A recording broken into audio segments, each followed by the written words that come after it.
Schema टोक्ने के जमाना आयो यार। जसको लागि राम्रो सोच्यो हैन, जसको लागि चाहिँ भलो सिताए त्यही मुलासी नै दुश्मन बनेर आउँछ साला।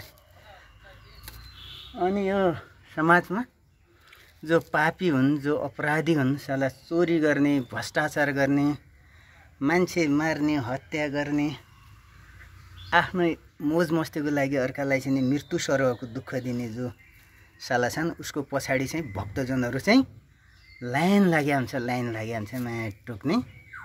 थुक्क कस्तो जमानामा जन्मिएछ माया साला।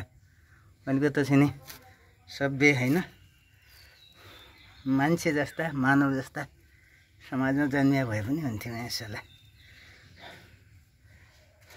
बोरै लाग्ने। जसले चाहिँ नि अर्काको राम्रो चिताउँछ त्यसले सजाय भइरहेको हुन्छ है।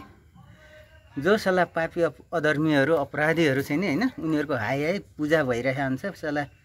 भक्तजन जस्तै जय जयकार गरिरहेको हुन्छ उनीहरूको भक्तजनहरूले। यस्तो ठुक्क जमाना साला, कस्तो समय आयो, कस्तो जमाना आयो साला।